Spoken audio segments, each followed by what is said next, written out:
Anambra State House of Assembly passes bill to control cost of burial and funeral activities in the state.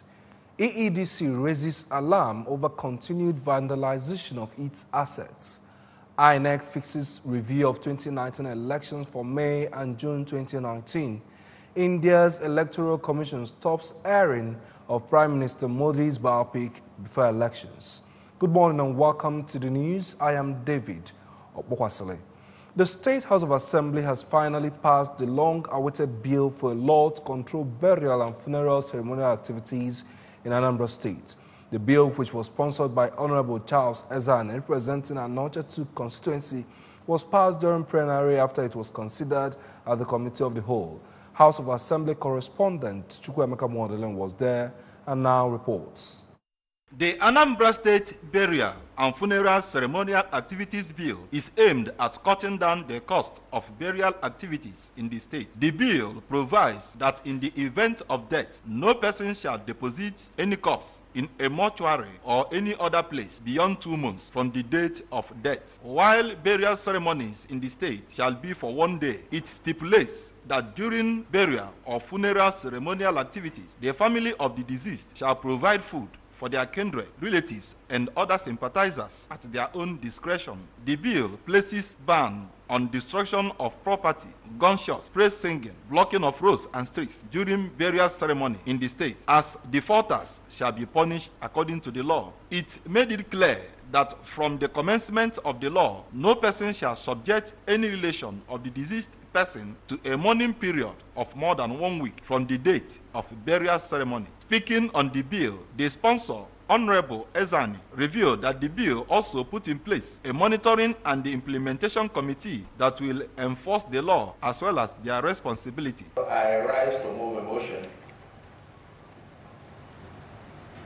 a bill for a law to control burial, funeral, ceremonial activity in Anambra State and to provide for related purposes. On his part, the Deputy Speaker, Sir Harford Oseke, described the bill as a welcome development as it has put to rest high cost of burial and ceremonial activities in the state.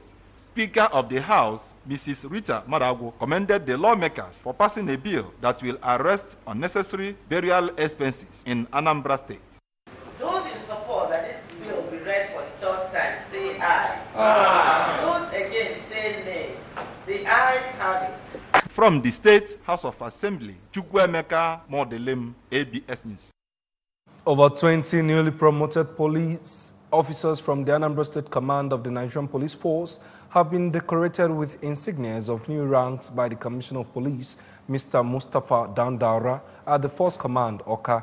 Among the newly promoted police officers were 7 Chief Superintendents of Police, CSPs, who were promoted to the rank of Assistant Commissioners of Police, Deputy Superintendents of Police, DSPs, promoted to the rank of Superintendents of Police, SPs, while Assistant Superintendents of Police, ASPs, were elevated to the rank of Deputy Superintendents of Police. Correspondent Daniel Ezigo was at the event and now reports. Also decorated were police inspectors who got new insignias as Assistant Superintendents of Police, ASPs. The decoration is a follow-up to the recent approval for promotion of officers of the force by the Police Service Commission. In a brief remark during the decoration ceremony, the Commissioner of Police, Mr. Dandaura, reminded the beneficiaries that their new ranks meant bigger responsibilities on their shoulders and challenged them to make positive choices and strides in line with professional policing. It's a sign of the present administration commitment to cater for the welfare of its personnel. We thank the Inspector General of Police for recommending you to the Police Service Commission for this promotion. Mr. Amadou Garba, who was among those promoted from the rank of CSP to ACP, thanked the Acting Inspector General of Police, Mr. Muhammad Adamu, and the Police Service Commission for availing the officers and men of the force a rare privilege of merit, saying that their new ranks will motivate them.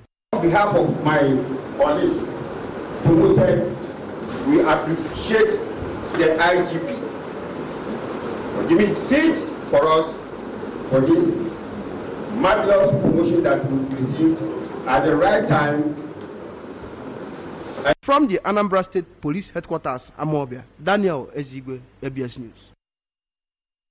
Epileptic power supply experienced in Okanda environs will in a matter of days be a thing of the past with the ongoing installation of a new 15 MVA transformer at Ibaaka substation by the Enugu Electricity Distribution Company, EEDC.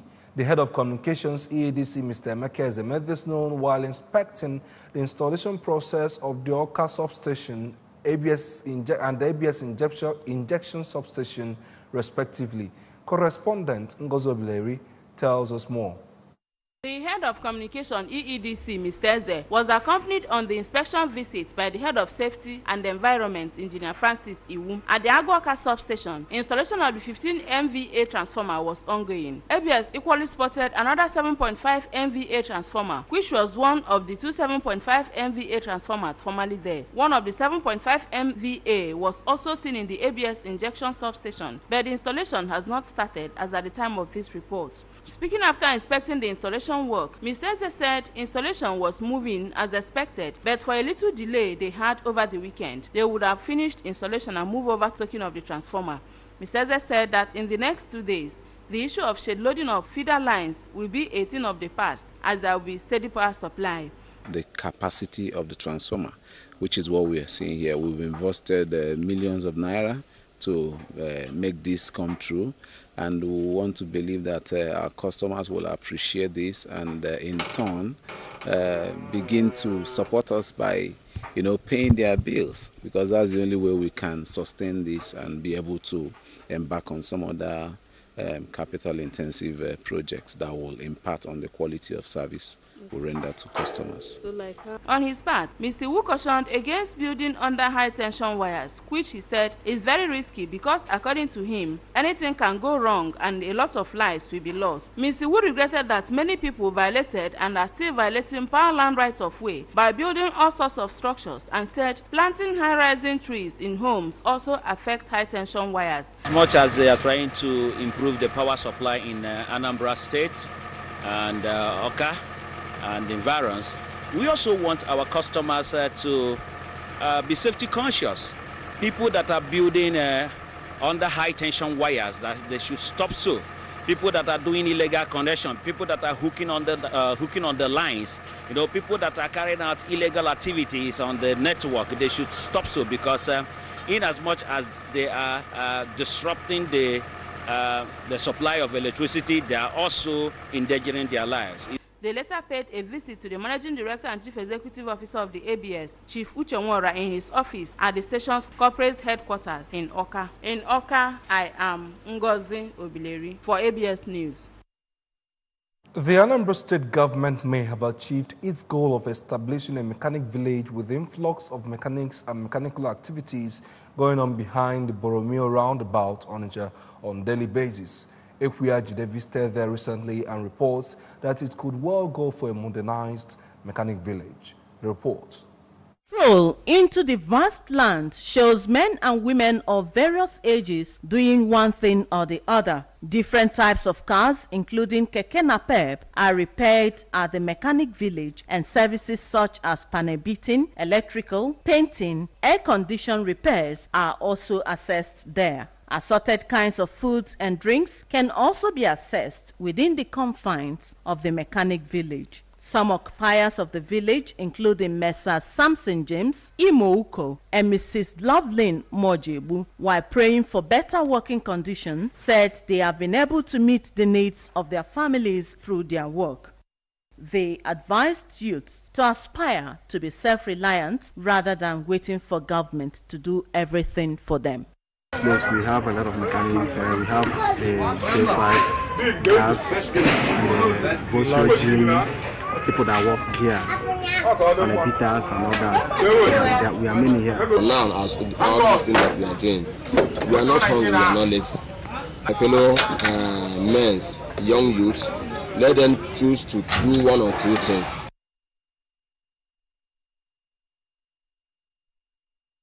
The Cathedral Church of St. John in Kulobi was filled to its capacity as the congregation of Agwata Diocese of the Anglican Communion, together with their friends and well-wishers, converged for a special service to mark the one-year enthronement anniversary of the second bishop of the diocese, Right Reverend Samuel Ezofo. The service, which was conducted by the Cathedral Administrator, Venerable Tijo Kenwankwo, was also used to lay the foundation stone of the new Agwata Diocesan Secretariat. Correspondent Chibuzo Okoye, who covered the event for the ABS, completes the story.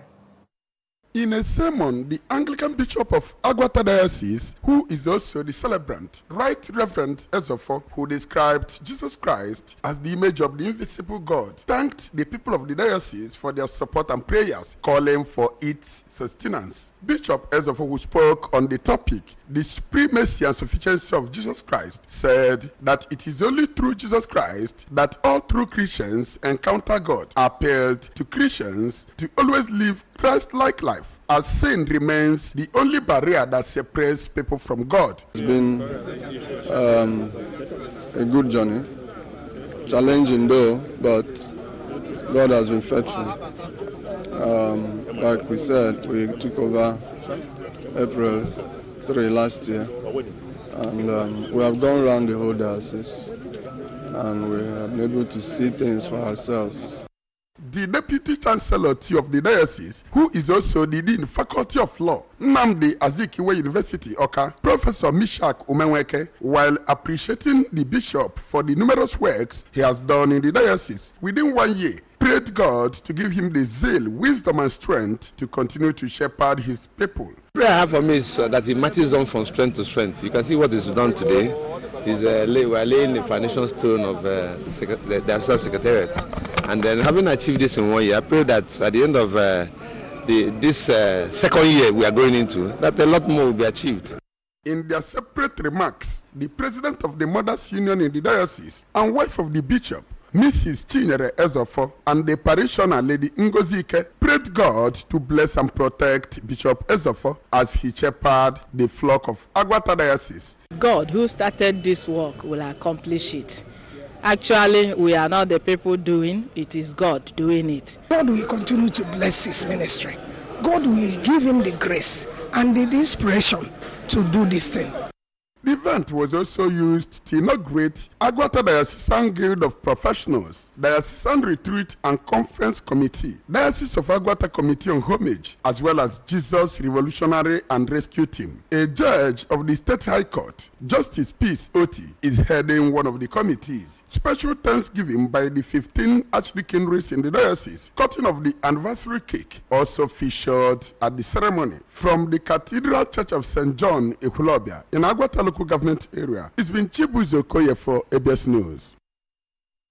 Still to come on the news, INEC fixes review of 2019 elections for May and June 2019, while India's Electoral Commission stops airing of Prime Minister Modi's biopic before elections. These and more stories after this short break. Stay with us.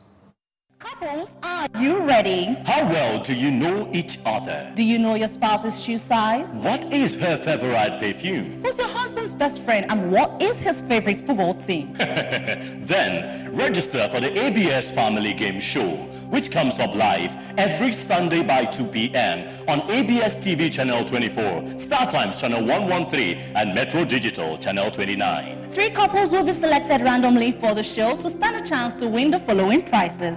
Free dinner at Joe Restro Mediterranean Restaurant, located behind Lounge 24, Obuno, Oka. And a weekend getaway at Golden Tulips Agula Lakes Hotels, plus other fantastic prizes. For registration, sponsorship, and nomination, do call 081 3830 5392 or 0703 531 4457. ABS Family Game Show is proudly supported by Dore Resto Mediterranean Restaurant and Golden Tulips Agula Lakes Hotels. Welcome back to the news. The Independent National Electoral Commission will conduct a post-election review in May and June 2019. The exercise, according to the INEC National Commissioner and Chairman, Information and Voter Education Committee, Festus Okoye, in a statement in Abuja, is in line with its existing practice. Okoye noted that the evaluation will focus on the Commission's performance of key activities during the general elections. He said, on quote, "The review will focus on the planning, organization, conduct, and coordination of general elections, particularly on the following: logistics, procurement and deployment of personnel and materials, continuous voter registration, and collection of permanent voter cards." the legal environment of the elections, particularly the legal challenges experienced over nomination of candidates and conduct of the elections. End of quote. Okoye noted that the Commission had commenced work on a comprehensive report of the 2019 general elections and mandated its Electoral Institute to undertake detailed researches into various aspects of the elections. He expressed optimism that the outcomes of the reviews will be relevant to electoral reforms and prepare the electoral body for future elections. And on business news, the Senate has asked the federal government to consider increasing taxes on luxury goods and services to boost revenues. The Senate Committee on Finance made the recommendation during a plenary session. The committee also urged relevant agencies to continue exploring ways of generating additional revenues to reduce the government fiscal deficit. The committee said the 20% operation surplus to be remitted by the government-owned enterprises should be deducted at source.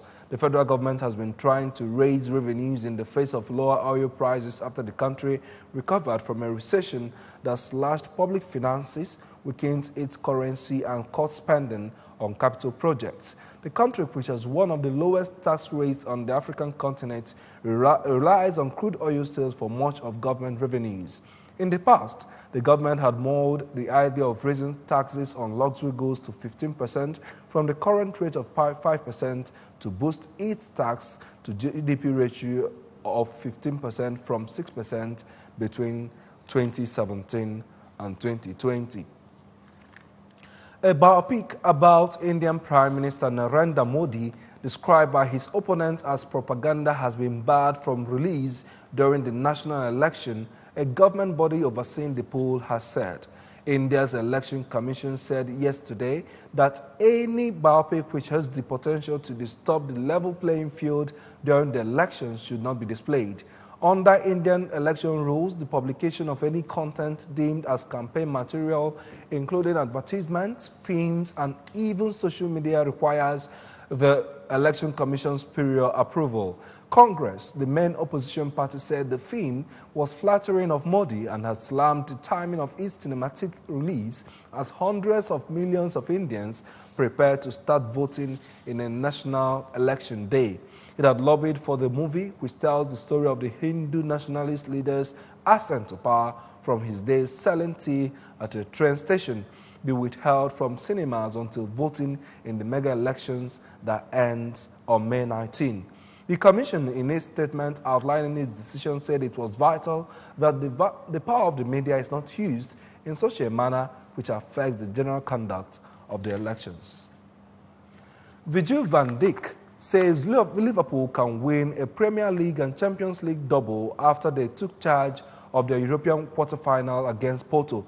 Naby Keita and Roberto Firmino struck inside the 26 minutes at Anfield on Tuesday to give Jurgen Klopp's men a 2-0 victory.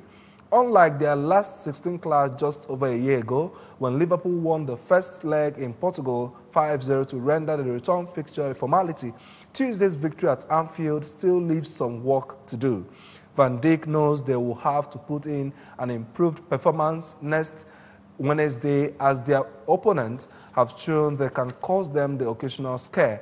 The results keep Liverpool on track for a dream double. They lead the Premier League by 2 points from Manchester City, and Van Dijk believes it is possible to win both trophies. Firmino popped up with the second goal for his 14th in the Champions League for Liverpool, and only Steven Gerrard has more for the club in the competition. The Brazilian international has also cautioned against complacency next week. Remember that you can follow news and programs on ABS from any part of the world by logging onto our website, www.absradiotv.com. You can like us at www.facebook.com/absradiotv. You can also follow us on Twitter and Instagram at ABS Radio TV. Now the main points again. Anambra State House of Assembly has passed a bill to control cost of burial and funeral activities in the state. This is raising an alarm over continued vandalization of its assets. INEC has fixed review of 2019 elections for May and June 2019. India's Electoral Commission has stopped airing of Prime Minister Modi's biopic before elections. And that is the news this time. I am David Obokwasile. Good morning. Anambra continues right after now. Stay with us.